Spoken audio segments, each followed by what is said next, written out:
ناظرین اکرام، دنیا فتح کرنے والے بہت آئے مگر دل فتح کرنے والے بہت کم۔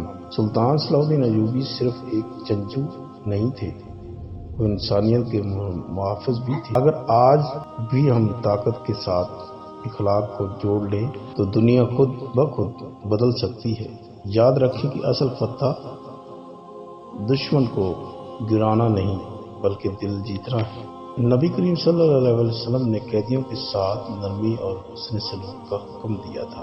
سلطان صلاح الدین ایوبی نبی کریم صلی اللہ علیہ وسلم کی سنت پر عمل کرتے ہوئے جنگ میں بھی اخلاق نہیں چھوڑ رہے تھے۔ اعوذ باللہ من الشیطان الرجیم، بسم اللہ الرحمن الرحیم۔ شروع اللہ کے نام سے جو بڑا مہربان اور نہایت ہی رحم کرنے والا ہے۔ پہلے دوستو آئے پورا واقعہ سنتے ہیں، ویڈیو کے ساتھ رہیں، ویڈیو کو پورا اینڈ تک ضرور دیکھیں اور لائک کر دیں اور سبسکرائب کر دیں تاکہ ہر آنے والی ویڈیو آپ تک پہنچ جائے۔ سلطان صلاح الدین ایوبی اور قیدیوں کے ساتھ حسن سلوک، رحم دلی کی تاریخ۔ پیارے دوستو، کیا آپ جانتے ہیں کہ تاریخ میں ایک ایسا فتح گزرا ہے جو دشمن کو شکست دینے کے بعد اسے ذلیل کرنے کی بجائے عزت اور رحم کے ساتھ رکھتا تھا۔ دوستو، یہ وہ فتح تھا جو سلطان صلاح الدین تلوار سے زیادہ مشہور تھا۔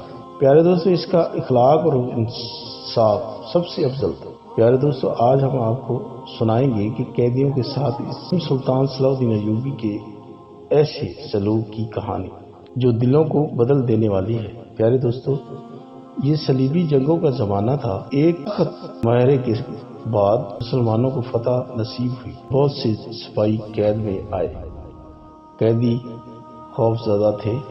انہیں لگ رہا تھا کہ اب یا تو قتل ہو جائیں گے یا غلام بنا دیے جائیں گے۔ پیارے دوستو، ان کے چہروں پر موت کا خوف صاف نظر آ رہا تھا۔ پیارے دوستو، جب قیدی سلطان صلاح الدین ایوبی کے سامنے لائے گئے تو سب ناظرین سلطان صلاح الدین ایوبی کے فیصلے پر تھے۔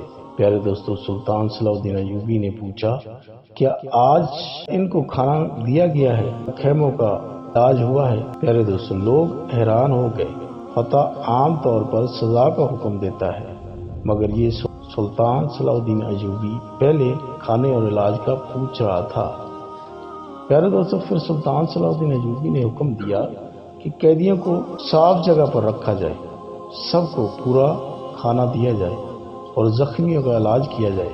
پیارے دوستو، قیدی ایک دوسرے سے کہنے لگے کہ ہم نے سنا تھا کہ مسلمان بہت سخت ہوتے ہیں، مگر یہاں تو ہم سے اپنے قیدیوں سے بھی بہتر سلوک ہو رہا ہے۔ کچھ قیدی رو پڑے اور کہنے لگے، اگر یہی اسلام ہے تو یہ بہت خوبصورت دین ہے۔ پیارے دوستو، سلطان صلاح الدین ایوبی فرمایا کرتے تھے کہ ہم نے ان سے جنگ کی ہے، انسانیت سے نہیں۔ قیدی بنانا مجبوری ہے، ظلم کرنا ہمارا طریقہ نہیں۔ یہی وجہ تھی کہ بہت سے قیدی بعد میں اسلام سے متاثر ہوئے۔ کچھ دن بعد سلطان نے اعلان کروایا کہ جو قیدی فدیہ نہیں دے سکتے انہیں بھی آزاد کر دیا جائے۔ قیدیوں کو بغیر کسی شرط کے آزادی دے دی جائے۔ یہ سن کر دشمن کی فوج میں سلطان صلاح الدین ایوبی کی تعریف ہونے لگی۔ یہ تھے سلطان صلاح الدین ایوبی، جنہوں نے عظیم حکومت کر کے دنیا کے دل جیتے۔ پیارے دوستو، کوشش کریں اخلاق اور محبت کے